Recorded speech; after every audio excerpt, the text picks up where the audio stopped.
नमस्कार, स्वागत है आपका बिहार समाचार में। चलिए जानते हैं आज के बिहार की अब तक की सबसे बड़ी और महत्वपूर्ण खबरों के बारे में। सभी खबरें आपके लिए काम की होने वाली है, पर इससे पहले अगर आप चैनल पर नए हैं तो चैनल को सब्सक्राइब जरूर कर लें ताकि आपको बिहार की हर ताजा तरीन खबरें सबसे पहले मिल सके। तो चलिए शुरुआत करते हैं आज की पहली और बड़ी खबर से। प्रधानमंत्री नरेंद्र मोदी ने पीएम किसान सम्मान निधि योजना की 19वीं किस्त की जारी। किसानों के खाते में आए 2-2 हजार रुपए, लेकिन बिहार के कई किसानों को नहीं मिला पैसा। प्रधानमंत्री नरेंद्र मोदी ने बिहार के भागलपुर में पहुंचकर बिहार के किसानों को बड़ी सौगात दी। उन्होंने पीएम किसान सम्मान निधि योजना की 19वीं किस्त को जारी कर दिए हैं और किसानों को अकाउंट में 2-2 हजार रुपए ट्रांसफर कर दिए गए। प्रधानमंत्री ने टोटल 9 करोड़ 80 लाख किसानों के बैंक खाते में 22 हजार करोड़ रुपए ट्रांसफर किए हैं। लेकिन बिहार के हजारों किसान ऐसे हैं जिनके अकाउंट में इस बार पीएम किसान सम्मान निधि योजना की 2-2 हजार रुपए नहीं पहुंच चुकी। एक गलती के कारण उनका ये नुकसान हो गया और वे वैसे किसान हैं जिन्होंने अभी तक ई-केवाईसी नहीं कराया था या फिर उनका अकाउंट नंबर आधार कार्ड से लिंक नहीं था, जिसके कारण इन किसानों को पैसा नहीं भेजा गया। इसलिए बताया गया है कि जिन किसानों को इस बार पैसा नहीं मिला है उन्हें हर हाल में अब ई-केवाईसी करवाना होगा और अपने बैंक खातों को आधार कार्ड से लिंक करना होगा। और अगर आप भी एक किसान हैं और आपके अकाउंट में इस बार पैसा नहीं आ पाया है तो अपने जिले और प्रखंड का नाम कमेंट में जरूर ही बताएं। बिहार में बीपीएससी से बहाल शिक्षकों की जा सकती है नौकरी। शिक्षा विभाग ने गुमनाम पत्र से मचा दिया हड़कंप। जी हां, बिहार के शिक्षा विभाग से जुड़ी एक अहम खबर निकल के सामने आ रही है। बिहार के अंदर अब उन टीचर की समस्या बढ़ने वाली है जिन्होंने फर्जी तरीके से नौकरी हासिल कर लिया है। शिक्षा विभाग के पास अब इन टीचर के नाम का लिस्ट और पुख्ता सबूत पहुंचने शुरू हो गए हैं। इसके बाद अब इसको लेकर एक्शन की तैयारी भी चल रही है। शिक्षा विभाग के सूत्रों से मिली जानकारी के अनुसार विभाग के कुछ गुमनाम लेटर आ रहे हैं। बीपीएससी के द्वारा जो बिहार में फर्जी शिक्षक बहाल हुए हैं उनके नाम और डॉक्यूमेंट के साथ सभी तरह के सबूत दिए जा रहे हैं, जिससे यह मालूम चल सके कि यह शिक्षक शिक्षा विभाग में फर्जी तरीके से जॉब कर रहे हैं। तो अब विभाग भी अब इस गुमनाम पत्र के सही होने का पड़ताल कर रहा है, जिसके बाद अब टीचर पर एक्शन लिया जाएगा। और अगर जांच में अगर शिक्षकों के सर्टिफिकेट सचमुच में फर्जी पाए जाते हैं तो ऐसे शिक्षकों की नौकरी खत्म कर दी जाएगी। बिहार में 15 साल से ज्यादा पुरानी गाड़ियां अब होगी जब्त, जुर्माना अलग से लगेगा। बिहार सरकार 15 साल से अधिक पुरानी गाड़ियों के खिलाफ अब पूरे बिहार में अभियान चलाएगी। इसके लिए सभी 38 जिलों में संबंधित अधिकारियों को टास्क सौंप दिया गया है। 15 साल बाद जिस गाड़ी का रजिस्ट्रेशन फेल हो गया है, कंडीशन सही नहीं रहने के कारण अभी तक दोबारा रजिस्ट्रेशन नहीं हो पाया है, वैसे गाड़ियों को अब जब्त करने की तैयारी सरकार ने कर ली है। सभी 38 जिलों में ऐसे गाड़ियों को पकड़ने के लिए विशेष अभियान चलाया जाएगा। ऐसे गाड़ियों को जब्त किया जाएगा और गाड़ी के मालिक से जुर्माना भी वसूला जाएगा। देखिए, आपको बता दें कि किसी भी गाड़ी को आप जब खरीदते हैं तब 1 टाइम टैक्स पेड करना होता है और गाड़ी का रजिस्ट्रेशन किया जाता है जो 15 साल तक वैलिड रहता है। 15 साल के बाद फिर 5 साल के लिए रजिस्ट्रेशन अलग से करना होता है। यदि गाड़ी का कंडीशन सही रहता है तभी दोबारा रजिस्ट्रेशन हो पाता है, लेकिन यदि गाड़ी की हालत खराब रहती है तब किसी भी हालत में दोबारा रजिस्ट्रेशन नहीं होता है। और बिहार सरकार ने 15 साल से अधिक पुरानी गाड़ियों के बिना री रजिस्ट्रेशन के सड़क पर चलाने को अवैध घोषित कर दिया है। इसलिए यदि आप भी 15 साल पुरानी गाड़ी बिना रजिस्ट्रेशन के चला रहे हैं तो रोड पर बिल्कुल भी नहीं निकालें। बिहार सरकार अभियान चलाने जा रही है। ऐसी गलती करने वालों पर गाड़ी को मौके पर ही जब्त कर लिया जाएगा और भारी जुर्माना भी लगाया जाएगा। बिहार में सभी राशन कार्डधारी जरा सावधान हो जाएं। 1 अप्रैल से बिहार में इन लोगों को नहीं मिलेगा राशन। सरकार ने जारी किया नया नोटिफिकेशन। जी हां, बिहार में वैसे सभी राशन कार्ड धारक जरा ध्यान देंगे जिन्होंने अभी तक आधार सीडिंग नहीं कराया है। उनके लिए राशन कार्ड से आधार सीडिंग कराने का ये आखिरी मौका है। सरकार ने 31 मार्च तक राशन कार्ड से आधार सीडिंग कराने की सुविधा दी है। इसके बाद जिन लाभुकों का राशन कार्ड से आधार कार्ड लिंक नहीं होगा उनका राशन कार्ड से उनका खुद ही नाम कट जाएगा। इसलिए ऐसे राशन कार्ड धारकों को तुरंत ही आधार सीडिंग कराना अनिवार्य किया गया है, नहीं तो अब 1 अप्रैल से ऐसे लोगों को राशन नहीं मिलेगा।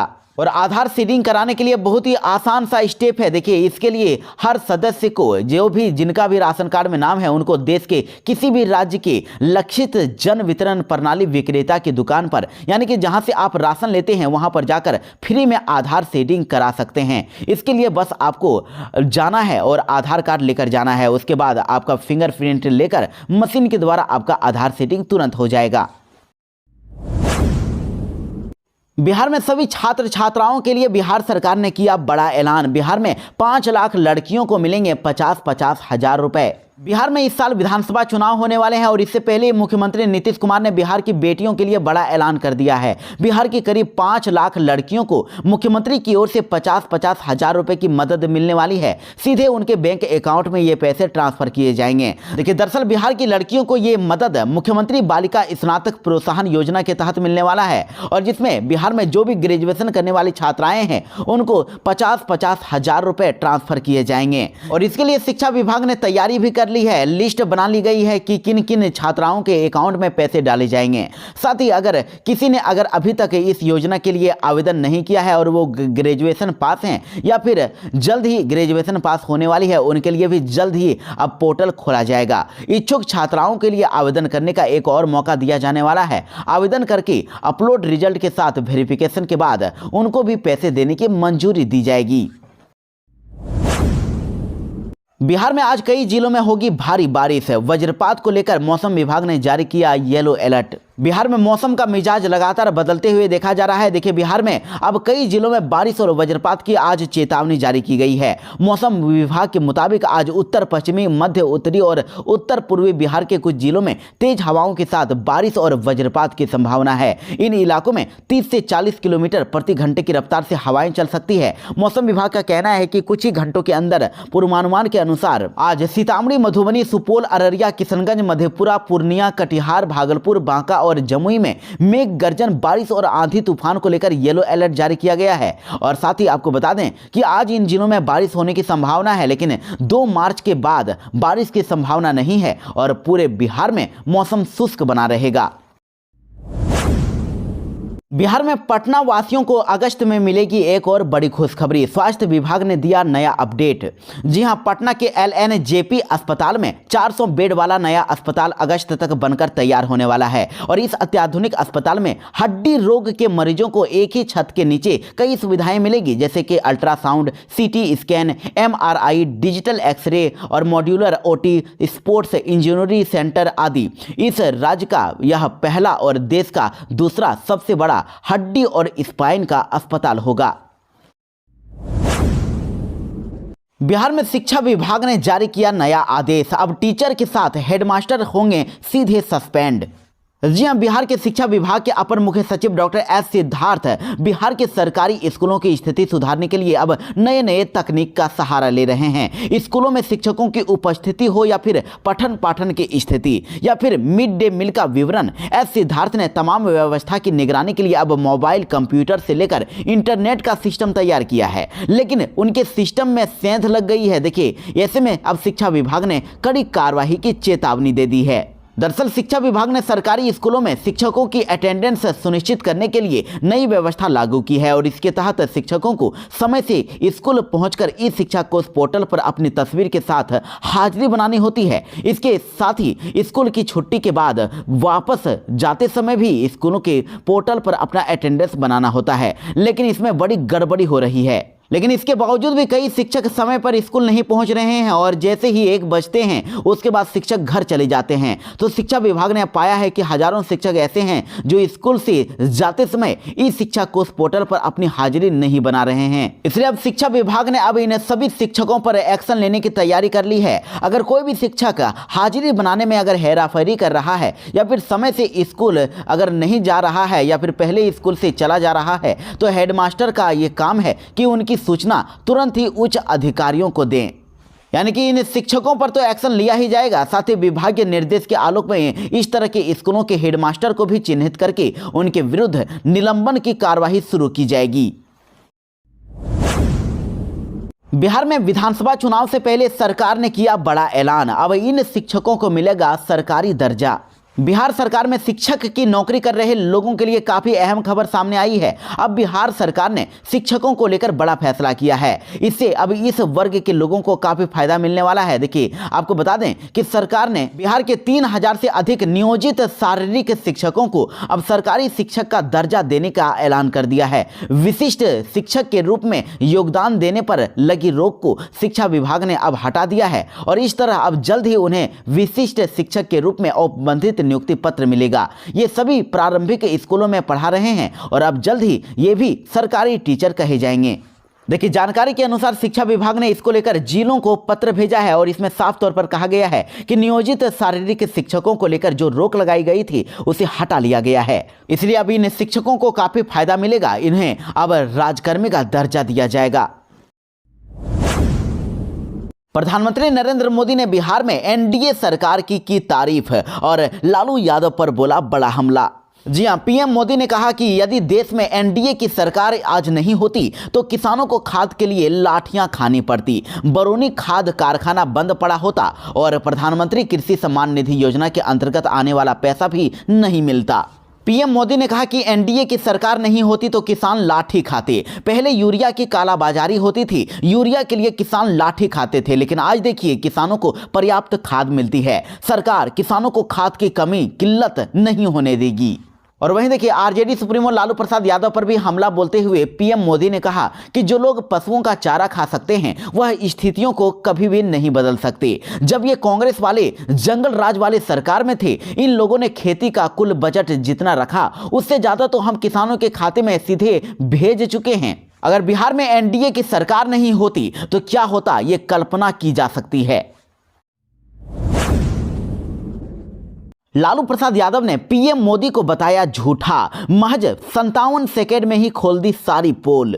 जी हां, प्रधानमंत्री नरेंद्र मोदी के बिहार दौरे से वापस लौटने के बाद लालू प्रसाद ने उन्हें झूठा बताया है। लालू यादव ने 57 सेकेंड का एक वीडियो शेयर करके पीएम मोदी की सारी पोल खोलने की कोशिश की है।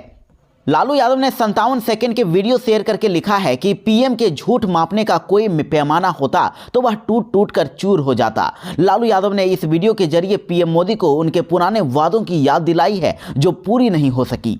और वहीं पीएम मोदी के भागलपुर पहुंचने से पहले भी लालू यादव ने एक्स पर लिखा कि पीएम मोदी आज बिहार में हैं, इसलिए आज बिहार में झूठ और जुमलों की बरसात होगी। चुनावी वर्ष है, इसलिए लोगों को भ्रमित करने के लिए केंद्र की देश भर की योजनाओं का शिलान्यास और उद्घाटन अब दिखावटी रूप से बिहार से होगा, लेकिन बिहार को कुछ नहीं मिलेगा, ना ये देंगे। बिहार में सरकारी जमीन पर कब्जा करने वाले हो जाएं सावधान, शुरू हुई बड़ी कार्यवाही। बिहार में जमीन सर्वे के दौरान बड़े पैमाने पर सरकारी जमीन पर अवैध कब्जे की जानकारी मिल रही है, तो सरकार ने अब कागजातों में हेराफेरी करके सरकारी जमीन कब्जाने वालों पर भी अब कार्रवाई शुरू कर दी है। देखिए, आरा में ऐसी खबर है कि आरा में करोड़ों की बेशकीमती जमीन की जमाबंदी रद्द हो गई है। आरा सदर अंचल में करोड़ों की सरकारी जमीन पर फर्जी दस्तावेज बनाकर 27 साल से कब्जा करके बैठे लोगों की जमाबंदी रद्द कर दी गई है। भोजपुर जिले के एडीएम राजस्व ने ऐसे 12 लोगों की जमाबंदी को 27 साल के बाद रद्द कर दिया है। जिस जमीन की जमाबंदी रद्द कर दी गई है वह करोड़ों की बेशकीमती जमीन है और इसीलिए पूरे जिले में अब हड़कंप मच गया है। इसलिए बिहार में जो भी सरकारी जमीन पर कब्जा करके रह रहे हैं जरा सावधान हो जाएं, क्योंकि बिहार में जमीन सर्वे का काम जोरों शोरों पर है और हेरा फेरी करके सरकारी जमीन पर कब्जाने वालों पर अब कार्रवाई शुरू कर दी गई है। राजधानी पटना में भीषण सड़क हादसा, बालू लदा ट्रक ऑटो से टकराया, 7 लोगों की हुई मौत। जी हां, बिहार में हर रोज सड़क हादसे के मामले देखने को मिल रहे हैं और देखिए अब इसी कड़ी में एक ताजा मामला राजधानी पटना से निकल के सामने आया है, जहां सड़क हादसे में 7 लोगों की मौत हो गई है। इस घटना के बाद इलाके में मातम का माहौल कायम हो गया है। देखिए, जानकारी के अनुसार पटना के मसौढ़ी में रविवार देर रात को बालू लदे ट्रक ने ऑटो में टक्कर मार दी। इस घटना में ऑटो ड्राइवर के साथ 7 लोगों की मौत हो गई है। ट्रक के बाद दोनों गाड़ियां पानी भरे गड्ढे में गिर गई और ट्रक ऊपर से और ऑटो उसके नीचे था। एक्सीडेंट में ऑटो के परखच्चे उड़ गए। प्रधानमंत्री नरेंद्र मोदी के बिहार दौरे को लेकर तेजस्वी यादव ने उनसे 15 सवाल किए। कहा, क्या हुआ तेरा वादा? जी हां, प्रधानमंत्री नरेंद्र मोदी बिहार दौरे पर थे और जहां पर भागलपुर में कार्यक्रम को संबोधित करते हुए उन्होंने बिहार वासियों को बड़ी सौगात दी। लेकिन तेजस्वी यादव ने पीएम मोदी से कई सवाल पूछ दिए हैं। सोशल मीडिया प्लेटफॉर्म पर उन्होंने प्रधानमंत्री मोदी से टोटल 15 सवालों का जवाब मांगा है। देखिए, तेजस्वी यादव ने पीएम मोदी से सवाल किए हैं कि प्रधानमंत्री जी कहते थे कि 2022 तक किसानों की आय दोगुनी करेंगे, लेकिन अब 2025 आ गया है और किसानों की आय दोगुनी करना तो दूर, कमर तोड़ महंगाई और बेरोजगारी के कारण उनकी आय कम जरूर हो गई है और इसका दोषी आखिर कौन है। वहीं देखिए, उन्होंने दूसरा सवाल यह किया कि बिहार के किसानों की समस्याएं, चुनौतियां और संकट अन्य राज्यों की तुलना में अलग है। बिहार में खेतीहर मजदूर और बटाईदार अधिक हैं, उनके लिए डबल इंजन सरकार ने आखिर क्या विशेष किया है। बिहार के किसानों की आय देश में सबसे कम क्यों है। बिहार में साक्षरता दर देश में सबसे कम क्यों है। प्रति व्यक्ति निवेश सबसे कम बिहार में क्यों है और केंद्र की PM Shri mega textile park योजना के तहत बिहार को टेक्सटाइल पार्क क्यों नहीं दिया। बिहार में एनडीए के 20 वर्षों के शासन के बाद भी गरीबी और बेरोजगारी में बिहार अव्वल क्यों है। बिहार के विशेष राज्यों के दर्जे और विशेष पैकेज का आखिर क्या हुआ। और वहीं 2022 में मोतिहारी के चीनी मिल शुरू करवाकर उनकी चीनी से चाय पीने का वादा करने वाले प्रधानमंत्री जी ये बताएं कि मोतिहारी की चीनी मिल की आखिर चाय कब पिएंगे। वहीं प्रधानमंत्री जी ये भी बताएं कि वो मधुबनी, सारण, गोपालगंज, नवादा, मुजफ्फरपुर भी बंद पड़ी चीनी मिलों को कब शुरू करवाएंगे। और प्रधानमंत्री जी ये भी बताएं कि वो कटिहार में जूट मिल कब शुरू करेंगे। प्रधानमंत्री जी ये बताएं कि वे बेरोजगारों को रेलवे और आर्मी में नौकरियां कब देना शुरू करेंगे। प्रधानमंत्री जी ये बताएं कि वो महागठबंधन की बिहार सरकार से पारित 65% आरक्षण को संविधान की 9वीं अनुसूची में शामिल क्यों नहीं कर रहे। साथ ही प्रधानमंत्री जी ये भी बताएं कि देश में जातिगत जनगणना आखिर क्यों नहीं करा रहे। जेडीयू के मंत्री ने मुख्यमंत्री नीतीश कुमार के बेटे की राजनीति में एंट्री को लेकर दिया बड़ा बयान। कहा कि बेटे निशांत की राजनीति में एंट्री का फैसला खुद नीतीश कुमार लेंगे। जी हां, बिहार में इस साल होने वाले विधानसभा चुनाव से पहले मुख्यमंत्री नीतीश कुमार के बेटे निशांत कुमार की राजनीति में एंट्री की अटकलें जोरों शोरों पर है। इसी बीच नीतीश सरकार में जेडीयू कोटे से मंत्री श्रवण कुमार ने इस मुद्दे पर बड़ा बयान दिया है। उन्होंने कहा कि बेटे निशांत के राजनीति में आने या नहीं आने पर फैसला खुद नीतीश कुमार लेंगे। उन्होंने कहा कि निशांत कुमार राजनीति में आते हैं या नहीं, ये पूरी तरह से मुख्यमंत्री नीतीश कुमार पर निर्भर करता है और ये निर्णय उनकी मंजूरी के बिना संभव नहीं। हालांकि इसमें कोई संदेह नहीं है कि निशांत कुमार को बिहार के राजनीतिक परिदृश्य का ज्ञान और समझ है। वैसे आपको बता दें कि बिहार का सियासी पारा अभी गरमाया हुआ है। मुख्यमंत्री नीतीश कुमार के उत्तराधिकारी के रूप में उनके बेटे निशांत के राजनीति में आने की चर्चाएं जोरों शोरों पर है। हालांकि अभी तक मुख्यमंत्री नीतीश कुमार ने इस संबंध में कोई आधिकारिक टिप्पणी नहीं की है, मगर जेडीयू के कई नेता भी निशांत के राजनीतिक परादर्पण की मांग कर रहे हैं। वो चाहते हैं कि निशांत कुमार को बिहार की राजनीति में एंट्री लेनी चाहिए। वहीं मुख्यमंत्री नीतीश कुमार के बेटे अब तक राजनीतिक कार्यक्रमों से दूर ही रह रहे हैं। पूर्व विधायक बीमा भारती पर सौतन ने लगाया गंभीर आरोप। कहा, करवाना चाहती थी मेरी हत्या।